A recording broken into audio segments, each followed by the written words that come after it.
Rule 8. Any action taken to avoid collision shall be taken in accordance with the rules of this part and shall, if the circumstances of the case admit, be positive, made in ample time and with due regard to the observance of good seamanship.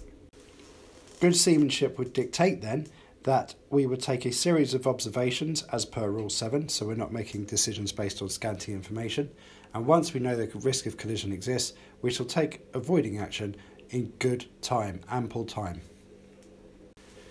Any alteration of course and or speed to avoid collision shall, if the circumstances of the case admit, be large enough to be readily apparent to another vessel observing visually or by radar. A succession of small alterations of course and or speed should be avoided.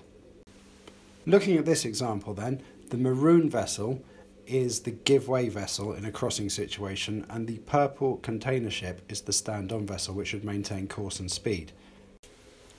As the maroon vessel makes a series of small adjustments to her course, it wouldn't be apparent to the people on the bridge of the purple container ship that she's taking sufficient action so as to avoid a collision. Looking again, what the maroon ship should do is make one single early and bold alteration of course to show a completely different aspect. So she is now pointing her bow ahead at the bridge. So from the purposes of radar, this would be apparent, and from the purposes of people watching, there is a different aspect of the vessel, so she's therefore taking enough action to avoid the collision. If there is sufficient sea room, alteration of course alone may be the most effective action to avoid a close quarters situation, provided that it is made in good time, is substantial, and does not result in another close quarters situation. The easiest way to explain this is to realise that it's possible to make an alteration of speed and slow down in order to avoid a collision, whereas it may just be enough to just alter course, therefore we don't have to alter our speed as well. Action taken to avoid collision with another vessel shall be such as to result in passing at a safe distance. The effectiveness of the action shall be carefully checked until the other vessel is finally passed and clear.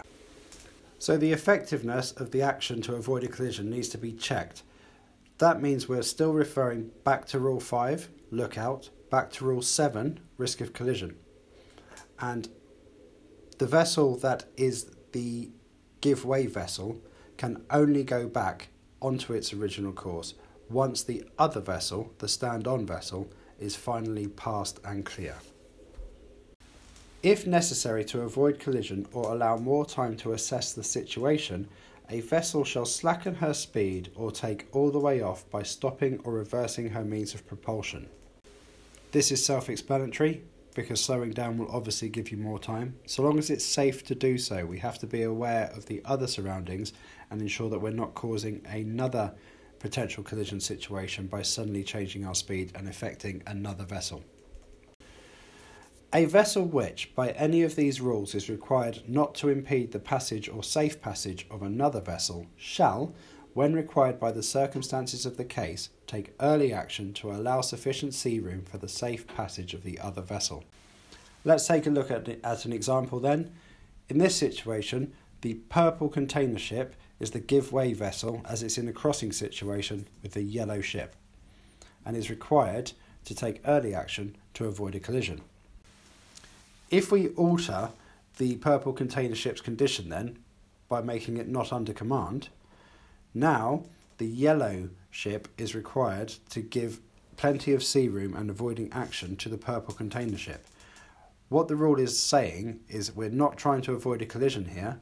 We have to take early action to allow sufficient sea room to a vessel to whom we are supposed to give way under these rules. A vessel required not to impede the passage or safe passage of another vessel is not relieved of this obligation if approaching the other vessel so as to involve risk of collision, and shall, when taking action, have full regard to the action which may be required by the rules of this part. Referring to the example we've just watched between the purple container ship that's not under command and the yellow ship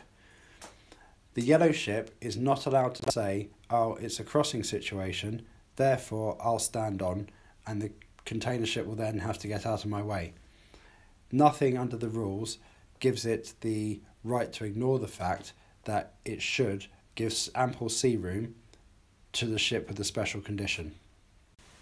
A vessel the passage of which is not to be impeded remains fully obliged to comply with the rules of this part when the two vessels are approaching one another so as to involve risk of collision.